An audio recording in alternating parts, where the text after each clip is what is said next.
বাদশাহ দাকিয়ানুস শিরকি আইন চালু করে দিল এই রাষ্ট্রে যারা বসবাস করবে তারা আমাকে সিজদা দিতে হবে। নাউজুবিল্লাহ। সবাই রাষ্ট্রীয় আইন বিরোধিতা করলে লাল ঘরে ঢুকাইবে, আয়না ঘরে ঢুকাইবে। আয়না ঘরের নাম শুনছেন? লাল ঘরে ঢুকাইবে, আয়না ঘরে ঢুকাইবে। সে ভয়ে কেউ তার প্রতিবাদ করে নাই। কিন্তু 7 জন যুবক, স্কুল পাড়ার যুবকদের মতো সাহসী যুবক, সুবহানাল্লাহ বলেন, এরা ইসলামের সৈনিক, ঈমান লালন করে। 7 জন যুবক বলল, না না, দুনিয়া একদিকে যাইতে পারে, আল্লাহর জমিনে কোন শিরকি আইন চালু হতে দেব না। আল্লাহু আকবার। গোটা রাষ্ট্রের বিরুদ্ধে কি পরিমাণ সাহস নিয়ে প্রতিবাদ করার জন্য 7 জন যুবক সুজা বাদশার সামনে চলে গেছে। সুবহানাল্লাহ বলেন।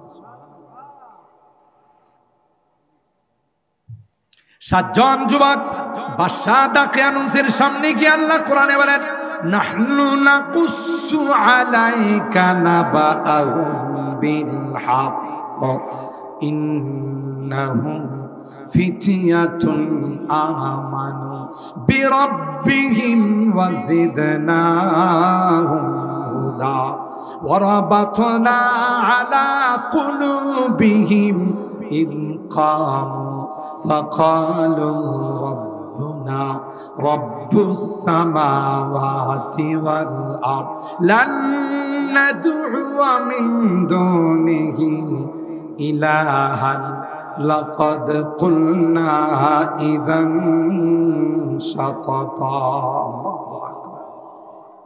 7 জন যুবক একত্রিত হইয়া বাদশার সামনে চোখ বরাবর আঙ্গুল উঠাইয়া তাফসীরের কিতাবের মধ্যে আসে, পৃথিবীর মধ্যে সর্বপ্রথম যারা নারায়ে তাকবীর আল্লাহু আকবারের আওয়াজ তুলেছিলেন এরা আর কেউ না, এরা হলো আসহাবে কাহাফের 7 জন যুবক।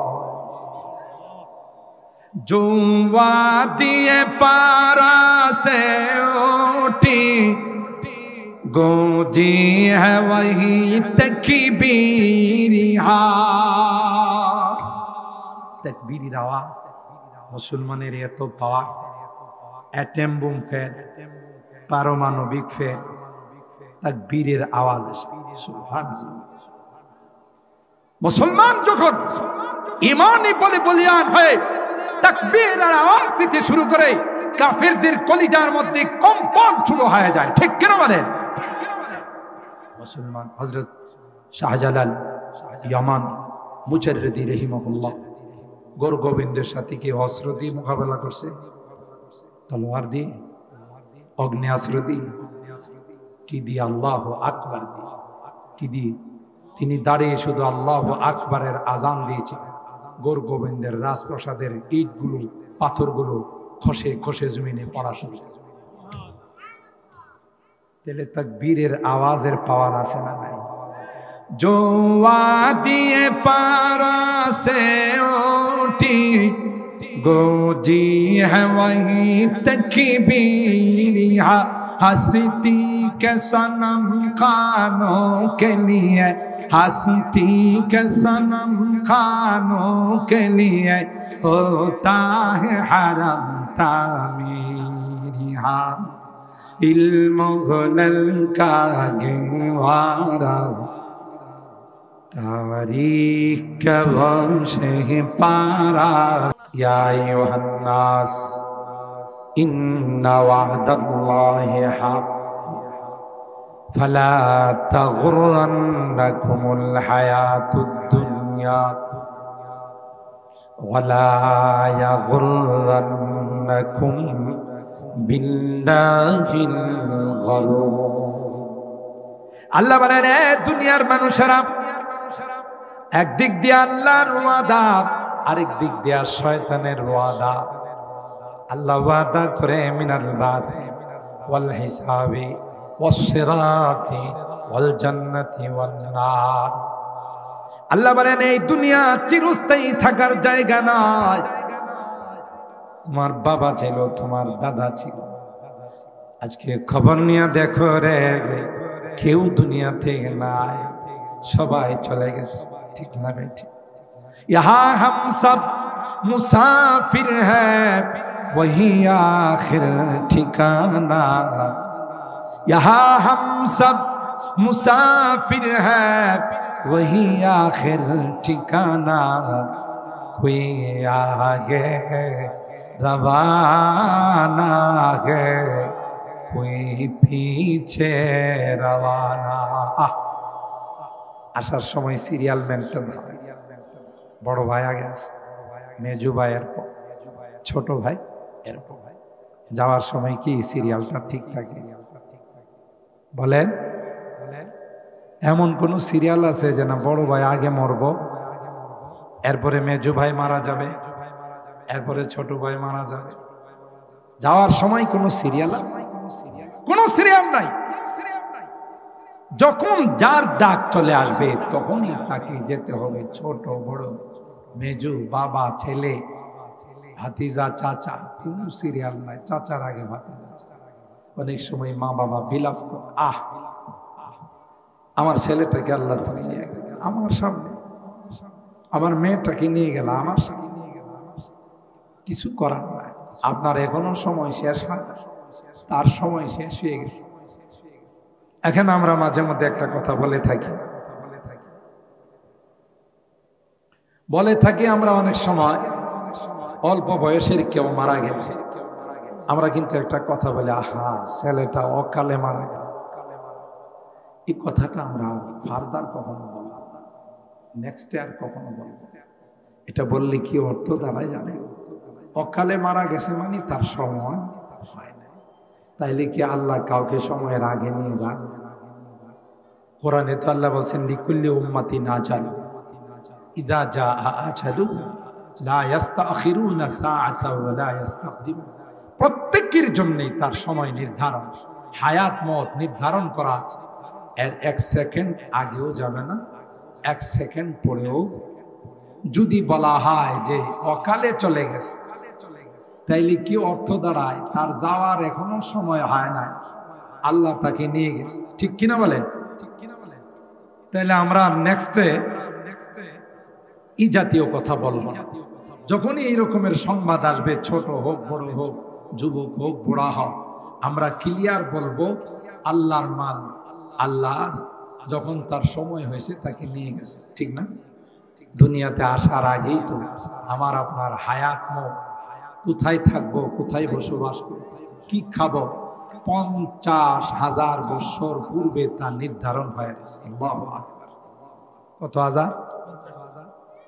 ওমা মিন দাব্বাতিন ফিল আরদ ইল্লা আলাল্লাহি রিজকুহা ওয়া ইয়ালামু মুস্তাকাররাহা ওয়া মুস্তাওদাআহা কুল্লুন ফি কিতাবিম মুবিন।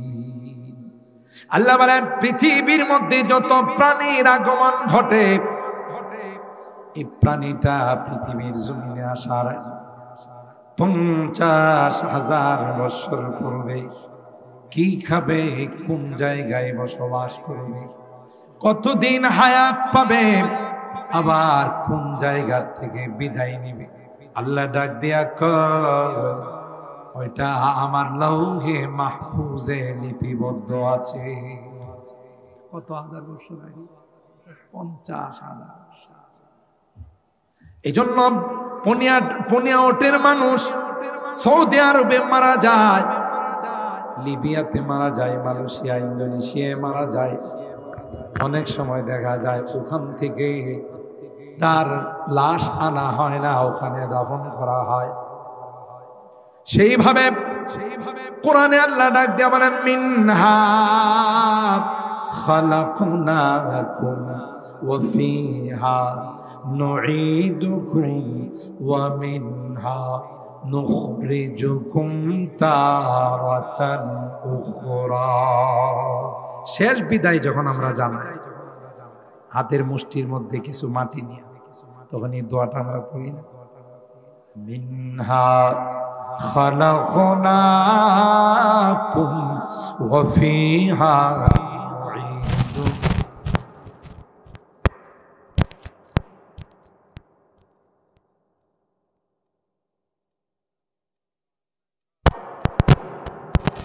তোমাদেরকে বানাইছি, আবার পুনরায় এই মাটিতে তোমাদেরকে ফেরত না হবে, এই মাটির থেকে পুনরায় তোমাদেরকে আবার জিন্দা করা হবে।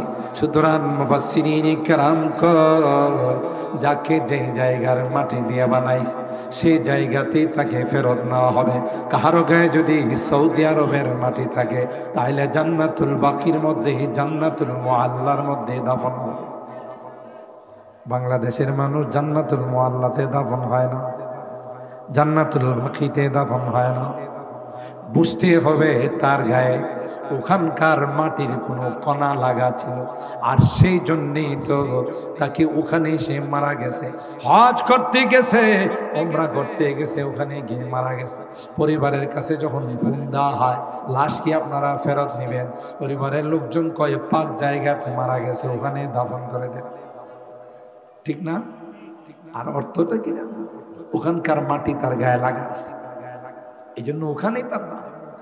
মালয়েশিয়াতে মারা যায় না যায়, ইন্দোনেশিয়া, কুয়েত, কাতার, জাপান, জার্মান, ইতালি, ওখানকার মাটি থাকলে ওখানে মারা যাবে, আবার ওখানেই দাফন হবে।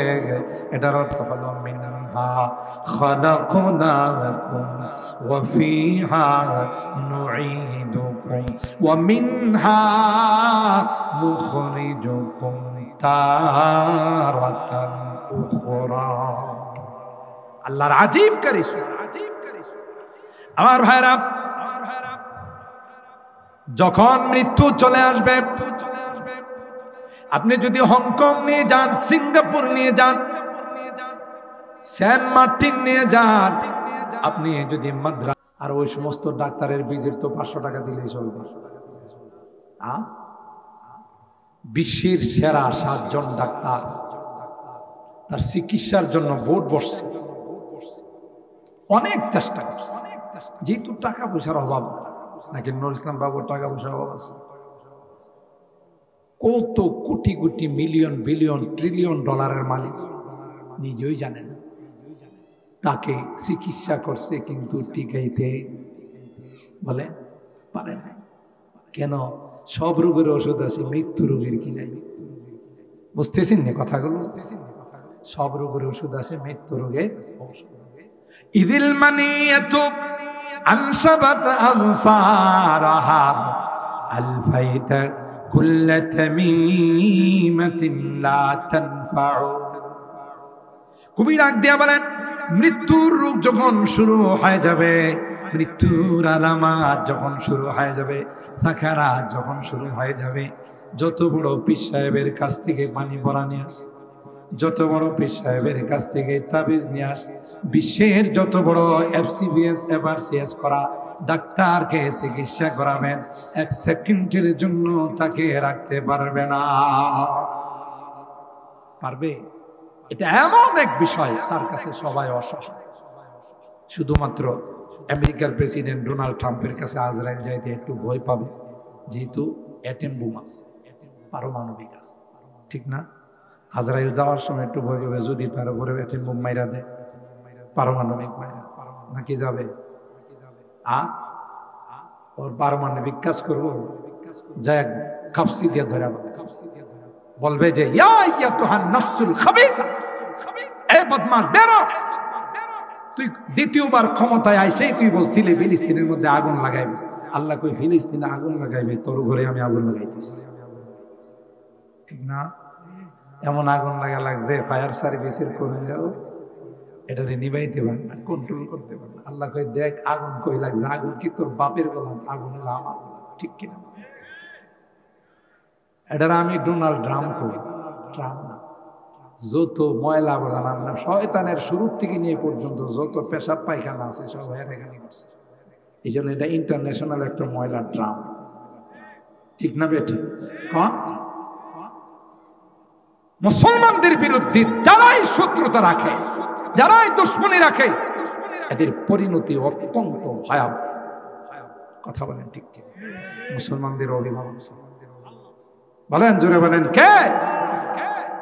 যালিকা বিআন্নাল্লাহা মাওলাল্লাযীনা আমানু ওয়া আন্নাল কাফিরিনা লা মাওলা লাহুম। ঈমানদারদেরকে আল্লাহ ডাক দিয়া কয়, এ ঈমানদার, ভয় পাওয়ার কোনো কারণ নাই। তাদের কাছে অগ্নিয়াস্ত্র আছে, তাদের কাছে পারমাণবিক আছে, তাদের কাছে ক্ষেপণাস্ত্র আছে, কিন্তু মনে রাখো রে, আমি আল্লাহ তাদের সঙ্গে নাই। তোমাদের সাথে আছে আল্লাহ, যাদের সঙ্গে আছে এরকম ভয় আছে? কথা কয়। এই যে আমেরিকায় ছিল, আফগানিস্তান, এরা এদের দেশের নাগরিক। আমাদের দেশে যেমন মুক্তিযোদ্ধারা দেশ রক্ষার জন্য যুদ্ধ করছে, এই জন্য আমরা তাদেরকে বীর মুক্তিযোদ্ধা বলি। তাদেরও তো তাদের দেশ, এটা তাদের দেশ রক্ষা করার জন্য যখন তারা যুদ্ধ করে, এদের কি তোমরা কেন মুক্তিযোদ্ধা বলো না? এদের কি সন্ত্রাস কেন? কথা কয় না। ও এরা মুসলমান, তাই এই জন্য সন্ত্রাস বলো, জঙ্গিবাদ বলো, তাদেরকে বিভিন্ন টেররিজম বলো। এরাও তো এদের দেশের জন্য, দেশের স্বাধীনতার জন্য মুক্তিযুদ্ধ করেছে। তাদেরকে কোনোদিন তোমরা সন্ত্রাস বলতে পারো না, এরা মুক্তিযুদ্ধ। কিন্তু এরা মুসলমান, ইমানদার, সব আলেম ওলামা। আজকে দেখেন আফগানিস্তানের দিকে তাকায়, শরিয়া খেলাফত তাদের মধ্যে কায়েম হয়েছে। গোটা বিশ্ব এখন আফগানের দিকে তাকায়। এদের উন্নতির দ্বার এমন ভাবে খুলে গেছে, এরা এমন ভাবে সামনের দিকে অগ্রসর হচ্ছে, গোটা বিশ্বের জন্য তারা উন্নতির মডেল হয়ে গেছে। রাত্রে একটা নাই, দুইটা নাই, একটা যুবতী মেয়ে যদি রাস্তা দিয়ে বের হয়ে যায়, কোন যুবক তাকে ইফটিজিং করবে দূরের কথা, তার দিকে তাকানোর সাহস নাই, সাথে সাথে চৌরাস্তার মোড়ের মধ্যে ফাঁসির কাষ্ঠি ঝোলাবে। কথা কান। কোরআনী এবং শরিয়া বিধানের মধ্যে মানব জাতির জন্য কল্যাণ আছে না? শান্তি আছে না? দুইটা বিশ্বের পরাশক্তি, একটা হলো রাশিয়া আর একটা হলো আমেরিকা।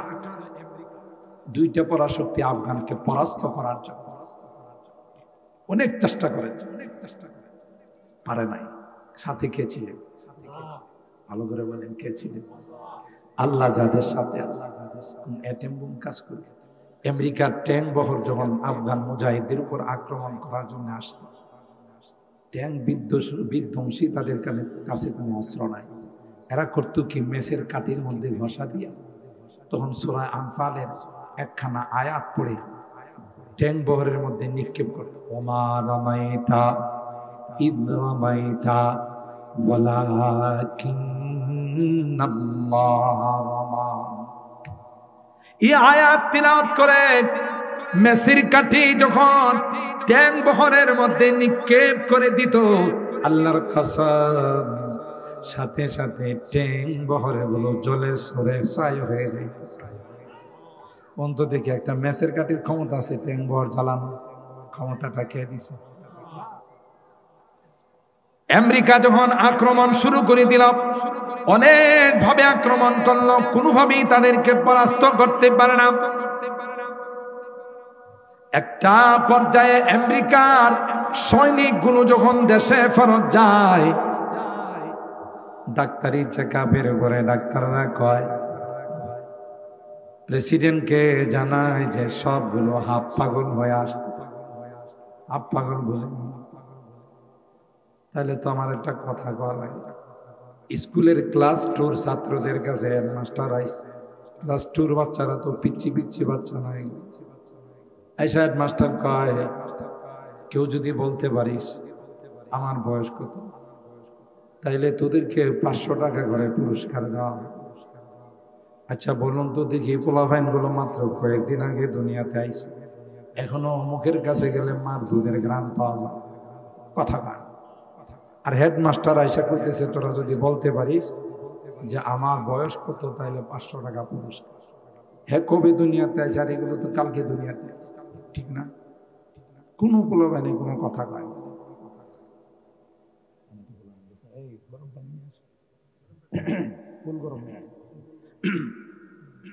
একটা পিচ্ছি দাঁড়ায় করছে কি জানেন? একটা পিচ্ছি দাঁড়ায় বলতেছে, ইয়েস স্যার। আমি স্যার বলতে পারবো। স্যার অবাক হয়ে গেছি, কেউ বলতে পারলো না। জি স্যার বল। কই স্যার আপনার বয়স হলো 60 বছর। কেমনি বুঝলি? আমাদের বাড়িতে একটা হাফ পাগল আছে, এটার বয়স 30 বছর। আর আপনি যেহেতু ফুল পাগল, কাজে কাজে আপনার বয়স কত?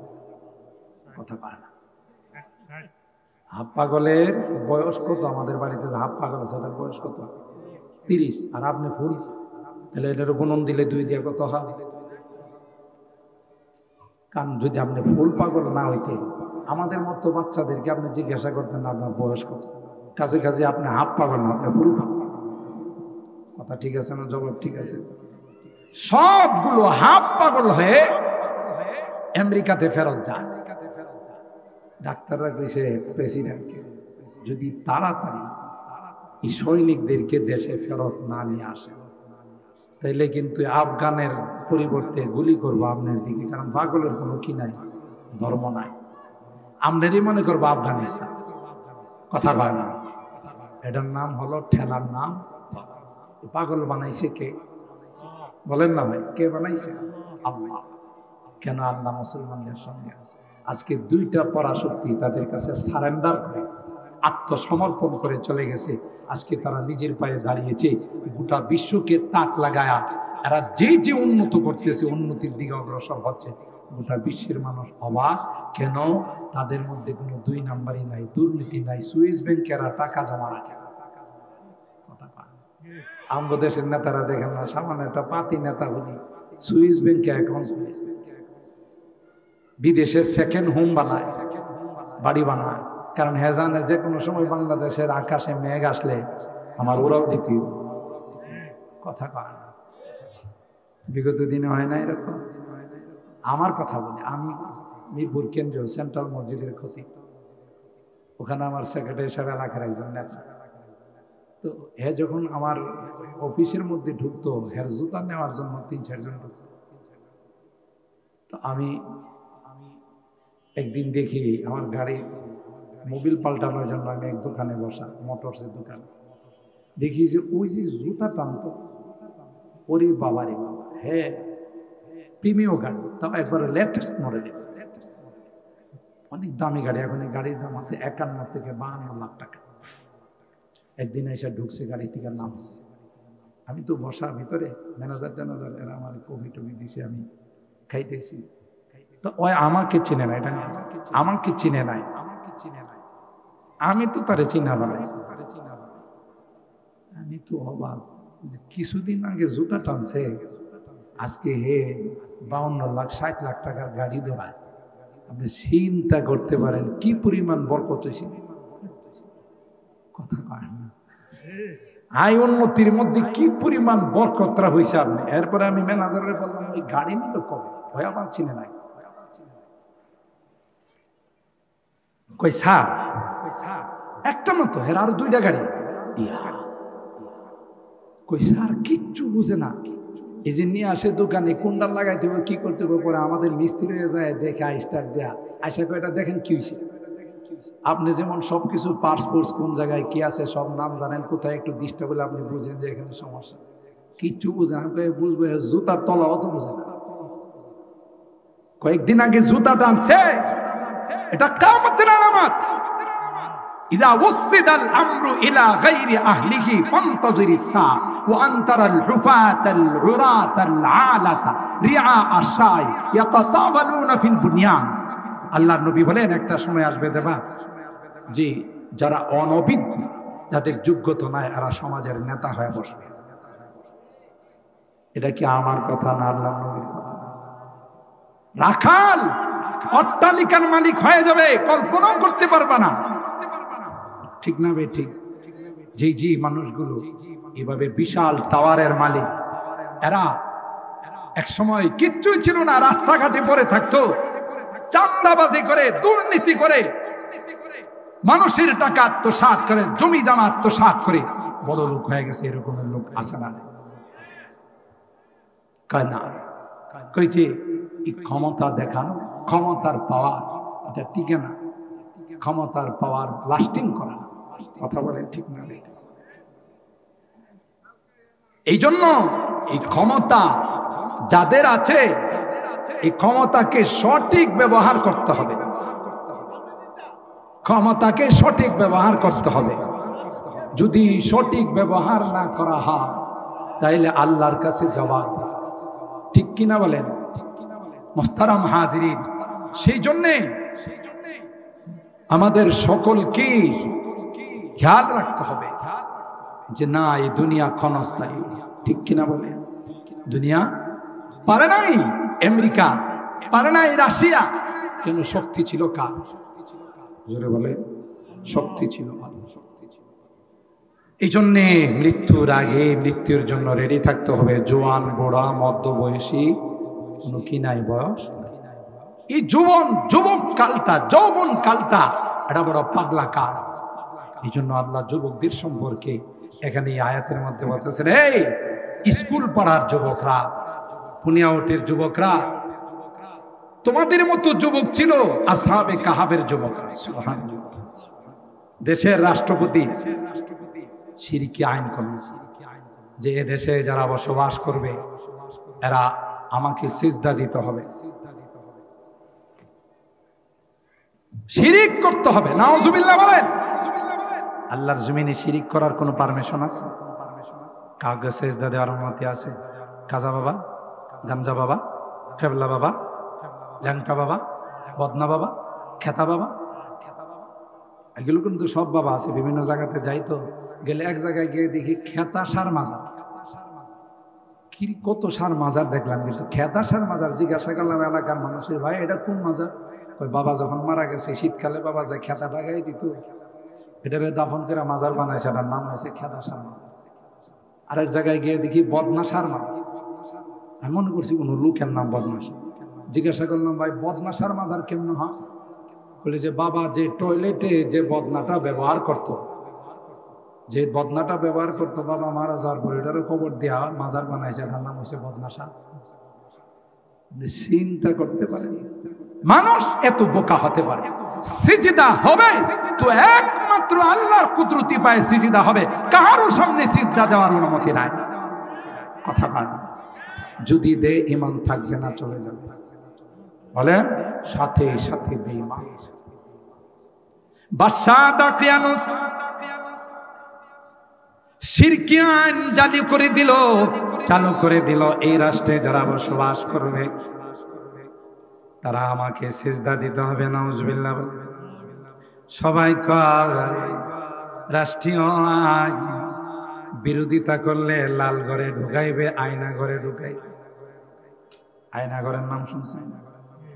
লাল ঘরে ঢুকাইবে, আয়না ঘরে ঢুকাইবে। সে ভয়ে কেউ তার প্রতিবাদ করে নাই, কিন্তু 7 জন যুবক, স্কুল পাড়ার যুবকদের মতো সাহসী যুবক, সুবহানাল্লাহ বলেন, এরা ইসলামের সৈনিক, ঈমান লালন করে। 7 জন যুবক বলল, না না, দুনিয়া একদিকে যাইতে পারে, আল্লাহর জমিনে কোন শিরকি আইন চালু হতে দেব না। গোটা রাষ্ট্রের বিরুদ্ধে কি পরিমাণ সাহস নিয়ে প্রতিবাদ করার জন্য 7 জন যুবক সুজা বাদশার সামনে চলে গেছে। সুবহানাল্লাহ বলেন। 7 জন যুবক বাদশা দাকিয়ানুসের সামনে গিয়ে আল্লাহ কোরআনে বলেন, নাহনু নাকুসু আলাইকা নাবাআহুম বিল হক ইন্নাহুম ফিতয়াতুন আমানু বিরাব্বিহিম ওয়াজিদনাহুম হুদা ওয়ারাবাতনা আলা কুলুবিহিম ইয কামু فقالوا ربنا رب السماوات والأرض لن ندعو من دونه إلها لقد قلنا إذا شططا। 7 জন যুবক একত্রিত হইয়া বাদশার সামনে চোখ বরাবর আঙ্গুল উঠাইয়া, তাফসীরের কিতাবের মধ্যে আসে পৃথিবীর মধ্যে সর্বপ্রথম যারা নারায়ে তাকবীর আল্লাহু আকবারের আওয়াজ তুলেছিলেন এরা আর কেউ না, এরা হলো আসহাবে কাহাফের 7 জন যুবক। जो वादिए फारा से उठी गूंजी है वही तकबीरी आवाज मुसलमानेर एत पाওয়ার অ্যাটম বুম ফেল পারমাণবিক ফেল তাকবীরের আওয়াজ সুবহানাল্লাহ। মুসলমান যখন ঈমানি বলে বলিয়ান হয়ে তাকবীরের আওয়াজ দিতে শুরু করে কাফেরদের কলিজার মধ্যে কম্পন শুরু হয়ে যায়, ঠিক কেন বলেন? মুসলমান হযরত শাহজালাল ইয়ামান মুজাররিদি রাহিমাহুল্লাহ গোর গোবিন্দের সাথে কি অস্ত্র দিয়ে মোকাবেলা করছে? তলোয়ার দিয়ে, অগ্নেয়াস্ত্র দিয়ে, কি দিয়ে? আল্লাহু আকবার দিয়ে। কি দিয়ে? তিনি দাঁড়িয়ে শুধু আল্লাহু আকবারের আজান দিয়েছিলেন। গোর গোবিন্দের রাজপ্রাসাদের ইটগুলো পাথরগুলো খসে খসে জমিনে পড়া শুরু। তাহলে তাকবীরের আওয়াজের পাওয়ার আছে না নাই? जो वादिए फारा से उठी गूंजी है वही तकबीरिया हंसती के सनम खानों के लिए, हंसती के सनम खानों के लिए होता है हरम तामीरिया इल्म गुनल का गवारा तारीख का वंश पारा है हर फूल आय के शोला है हर सर्व यहाँ नारा है। ওই 7 জন যুবক বাদশার কাছে গিয়ে বলল, বাদশাহ আসমানের মালিক তুমি নয়, জমিনের মালিক তুমি নয়, কে? 7 আসমান বানাইছেন কে? 7 জমিন কে বানাইছে? ডাক দিয়া কয় আসমানের মালিক তুমি নয়, জমিনের মালিক তুমি নয়, মালিক হলেন কে? আল্লাহর জমিনে কোন শিরকি আইন হবে, আমাদের গায়ে রক্ত থাকতে আমরা সেটা মানতে পারি না। সাহসটা কম না বেশি? গোটা রাষ্ট্রের বিরুদ্ধে গিয়ে ইমানের পক্ষে শিরকের বিরুদ্ধে স্লোগান দিয়েছে। সুবহানাল্লাহ। এরা যুবক ছিল না বড় ছিল? কথা কয় না। বাদশাহ রাগ হয়ে বলে, আমার রাষ্ট্রীয় আইনের বিরুদ্ধে তোরা প্রতিবাদ করলে, রাষ্ট্রীয় আইনের বিরোধিতা করলে এখনই তোদেরকে ধরে আয়না ঘরে ঢুকাবো। কোন ঘরে? লাল ঘরে ঢুকাবো, আয়না ঘরে ঢুকাবো, স্পেশাল ফোর্স দিয়ে তোদেরকে রিমাইন্ডে নিব। যুবকগুলো কয়, তুই জানিস না আমাদের কানেকশন আসমানের মালিক আল্লাহর সঙ্গে। وربطنا على قلوبهم إذ قاموا فقالوا ربنا رب السماوات والأرض لن ندعو من دونه إلها لقد قلنا إذا شططا। আমাদের সম্পর্ক আল্লাহর সাথে, আমরা আল্লাহ ছাড়া কাউকে ভয় করি। डरते नहीं मुसलमान दुनिया में किसी से, डरते नहीं मुसलमान दुनिया में किसी से, जब मिल गई है दौलत ईमान नबी से, बाजू तेरी तौहीद की कुव्वत से कवी है, इस्लाम तेरा दीन है तू मुस्तफवी है। मुसलमानेर आबार भय किसे? কে আছে? যাদের সাথে আল্লাহ আছে তাদের কোনো ভয় আছে? আল্লাহ ডাক দিয়া বলে, রে যুবকের দল, সুজা পাহাড়ের গুহায় গিয়ে তোমরা শুয়ে যাও। পাহাড়ের গুহার মধ্যে 7 জন যুবক সুজা চলে গেল। মজার কাহিনী হলো এর সাথে একটা কুকুর রওনা দিল। যুবকগুলো কুকুরকে ডাক দেয়া বলে, কুকুর, আমরা তুই ঈমান রক্ষা করার জন্য যাইতেছি, তুই আমাদের সঙ্গে কি জন্য রওনা দিলি? তোর কি ঈমান আছে না? সাথে সাথে আল্লাহ ওই কুকুরের জবান খুলে দিলে। আল্লাহর ক্ষমতা আছে না? যে আল্লাহ মানুষকে দিয়ে কথা বলাতে পারে, সেই আল্লাহ কুকুরকে দিয়েও কথা বলানোর ক্ষমতা আছে না? ওই কুকুর যুবকদেরকে ডাক দেয়া বলে, আমার উহিব্বু আহবাবাল্লাহ, তোমরা আল্লাহর ওলি, ঈমান রক্ষা করার জন্য বাড়ি ঘর ছাইরা দেশ ত্যাগ কইরা পাহাড়ের গুহায় হিজরত করতেছ, আমিও তোমাদের সাথে যাব। তোমরা ওখানে ঘুমাবে, আরাম করো, আর তোমাদের গুহার গেটের মধ্যে আমি পাহারাদারি করব। সুবহানাল্লাহ। একটু আস্তে কম। পনিয়াওটের মানুষ সব মনে রোজা রেখেছে, আর রোজা রাখলে তো বেশি জোরে আওয়াজ দেওয়া।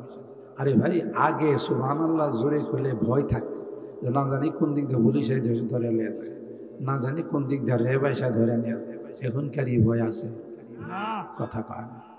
এখন স্বাধীন বাংলাদেশের মানুষ না, কথা কয়। এখন কি আর পরাধীনতা আছে? আগে একটা মাহফিলের অনুমতি আনতে জুতা ক্ষয় হয়ে যেত, থানাতে দৌড়াইতে দৌড়াইতে। আমার কাছে এমন রিপোর্ট আছে, অনেক জায়গাতে বলে হুজুর অনুমতি আনতে গিয়ে কিছু পাতলা মাল দেওয়া লাগছে। পাতলা মাল বুঝেননি? কিছু পাতলা মাল দিছি বলে অনুমতি দিছে। কত বড় শয়তান! কোরআনের মাহফিলের অনুমতির জন্য ঘুষ খায়, ওদের জুতা দিয়ে পিটানো হচ্ছে। কথা বলেন ঠিক কিনা?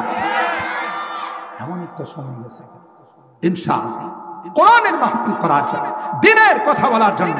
আর কার কাছে পারমিশন লাগবে না? আল্লাহর জমিনের পারমিশন স্বয়ং আল্লাহ দিয়েছেন, ঠিক কিনা বলেন? এই যুবকগুলো ওখানে গিয়ে শুয়ে গেল, আর কুকুরের সামনে দুইটা পা রাইখা পাহারাদারি শুরু। وكلبهم باسط ذراعيه بالوصل لو اطلعت عليه لوليت منهم فرارا ولملئت منهم رعبا। পাটা সামনের দিকে দিয়ে বসে 100 বছর এই যুবকগুলো গুহার মধ্যে ঘুমাইছে। খাওয়া দাওয়া হোটেল ঝুমুর হোটেল থেকে সব ওখানে সাপ্লাই দাও, কারি হোটেল থেকে। আপনারা দি কথা কই না? খাওয়া দাওয়া কি ঝুমুর হোটেল থেকে দেয়? কারি হোটেল থেকে, ক্যাফে আব্দুল্লাহ থেকে, কার পক্ষ থেকে? 100 বছর পর্যন্ত স্বয়ং আল্লাহ তাদেরকে খাওয়া পাচ্ছে। সুবহানাল্লাহ বলেন। কার জন্য গেছে? আল্লাহ। ইউনূস আলাইহিস সালাম মাছের পেটে কই দিন ছিল? 40 দিন। কতদিন? ইউনূস আলাইহিস সালামের বাপ বোধহয় মাঝে মধ্যে নদীর মধ্যে খানা দিয়ে দিত। ওনার ছেলে 40 দিন কে খাওয়ায় রাখছে। সুবহানাল্লাহ কইবেন না?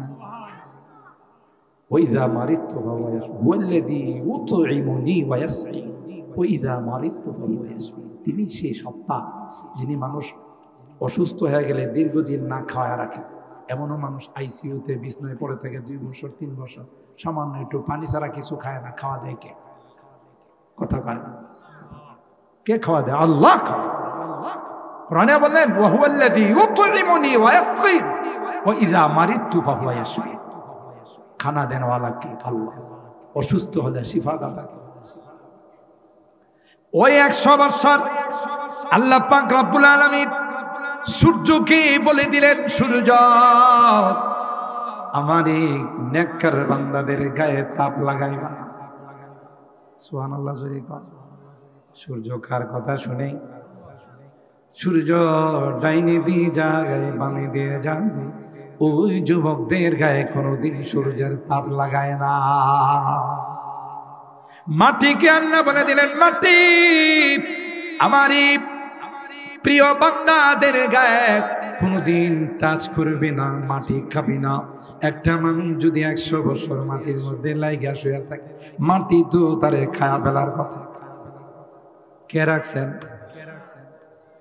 বর্তমান যুগে যে যুবকরা মাহফিল করে, যেমন স্কুল পাড়ার যুবকরা, আল্লাহ পাক ওই যুবকদের নমুনা দিয়ে বলে দিলেন, এই স্কুল পাড়ার যুবকরা, তোমরাও যদি তাদের মতো হতে পারো, তোমরাও যদি নেককার দিনদার হয়ে যাও, তোমরাও যদি আল্লাহওয়ালা হয়ে যাও, তোমাদের বডিটাকে যদি রাসূলের সুন্নতের দ্বারা রঙিন করতে পারো, কিয়ামতের কঠিন ময়দানে যখন সূর্যটা অর্ধ হাত মাথার উপর চলে আসবে, জমিনটা যখন তামা হয়ে যাবে, সবার গায়ে সূর্য লাগবে রে, তোমাদের গায়ে আমি আল্লাহ সূর্য লাগাবো না, বরং আমার আরশে আজিমের নিচে তোমাদের জন্য স্পেশাল এসি রুমের ব্যবস্থা করে দিব।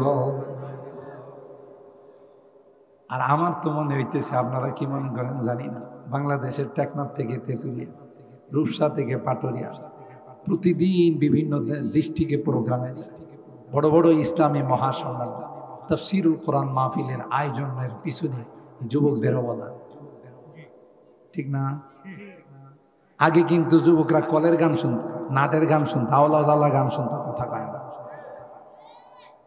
বাউল শিল্পীদের গান শুনত, আউল শিল্পীদের গান শুনত। এখনকার যুবকরা আর গান গান শোনে না। বিশেষ করে আমরা ভৈরব পার হইলে ঢাকা যাওয়ার পর এই সাইডটাতে অনেক গানের আওয়াজ শুনতাম রাত্রে, বুঝলেন না? কিন্তু আলহামদুলিল্লাহ এখন এই সাইডে আমাদের সবচেয়ে বেশি মাহফিল। এরা কয় হুজুর আগে গান করতাম, এখন আপনাদেরকে দিয়ে আওয়াজ করাই। আলহামদুলিল্লাহ বলে আমাদের যুবকদের মধ্যে বিপ্লব আসছে না আসছে।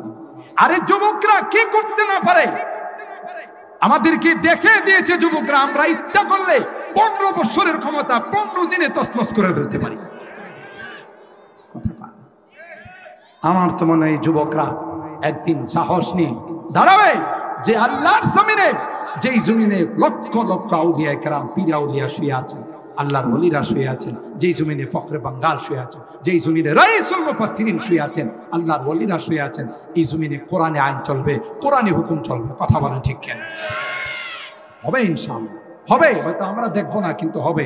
আমার যুবকরা যেভাবে ইসলামের দিকে অগ্রসর হচ্ছে, ইনশাআল্লাহ ওই দিন বেশি দূরে না যেদিন ইসলামী হুকুমতে দেশে থাকবে ইনশাআল্লাহ। আর কোরআনে আইন চালু হবে, কোনো দুর্নীতি থাকবে না, সুইস ব্যাংকে টাকা জমা থাকবে না, বিদেশে সেকেন্ড হোম হবে না। একটা নারী এই পনিয়াউর থেকে হাঁটতে হাঁটতে কাউতলি যাবে, কাউতলির থেকে হাঁটতে হাঁটতে অবকাশ যাবে, একা একই, কেউ তার দিকে তাকানোর সাহস পাবে না। কথা বলেন ঠিক কি? কারণ সবার জানা থাকবে, যদি ধরা পড়ি তখন বান্ডিল দিলে চলবে না। এখন তো ধরা পড়লে বান্ডিল দিয়ে, সবুজ কালারের বান্ডিল, সুরমা কালারের বান্ডিল দিলেই ঠিক আছে, তোরটা হবে। আর গ্রামগঞ্জের মাতবরদেরকে, পুনিয়াউটের সর্দাররা ভালো আছে, অন্যান্য জায়গার সর্দারদের কথা বলতেছে। দরবার সালিশ হলে সর্দার সাহেবের পকেটে যদি আগের দিন রাত্রে কিছু সবুজ কালারের নোট ঢুকানো যায়, পরের দিনে আওয়াজ দিন। আবার এই যত লাগানের পিছনে আছে সব সর্দারদের ইন্ধন। যদি একটা পক্ষ যায় বিচার দেয়, সর্দার সাহেব কিন্তু আমার থাপ্পড় মারছে, তো সর্দার সাহেবের উচিত না, আচ্ছা এটা আমি দেখবো না, কি হয়েছে, কে থাপ্পড় দিল, কি জন্য থাপ্পড় দিল, তুই কিন্তু হাত বাড়াইস না। সর্দাররা কি এটা কর, তুই কি ছুরি ফিরে বসে আসিলি? পনিয়াউটের সর্দাররা কয় না, আমি অন্য জায়গার সর্দারদের কথা বলতে গেছি। কি কয়, হ্যাঁ বিচারটা নিয়ে গেলে, তোর কি গায়ে রক্ত নাই, রক্ত কি সব পানিয়ে গেছে, তুই কি ছুরি ফিরে বসে, তুই লাগাইলে না কারেক্টটা? এর উদ্দেশ্য লাগাইলে তো দুই পক্ষ আইব আমার কাছে, আর আইলেই তো পাতলা মালের নেবে, ঠিক না? কোথাও নেই বিচার নাই, সব জায়গাতে জুলুম অত্যাচার, রাষ্ট্রীয় পর্যায় থেকে নিয়ে সামাজিক পর্যায়ে, পারিবারিক পর্যায়ে, সবখানে শুধু জুলুম আর জুলুম। রাষ্ট্রীয় আইন এবং ন্যায় বিচার নাই বলেই কোথাও এখন সুকুন বসবাস করেন, কথা কয় না। সম্মানিত শুধু আমার আলোচনার ইতি টানতেছি, এখানে আজান হয়ে যাবে। আমার টোটাল আলোচনার সারাংশ হলো, যখন যুবকরা ইবাদত বন্দিগির মধ্যে সুন্নতের রঙে নিজেকে রঙিন করবে, ইনশাআল্লাহ এই দেশের আবহাওয়া পরিবর্তন হয়ে যাবে, দেশে জান্নাতি হাওয়া বিরাজ করবে। যেমন আসহাবে কাহাবের যুবকরা সাহস নিয়ে ইমানি স্লোগান দিয়েছে, আল্লাহ তাদের জিম্মাদার হয়েছে। ঠিক কিনা বলেন? আমি দোয়া করি, মোবারকবাদ জানাই, ধন্যবাদ জানাই।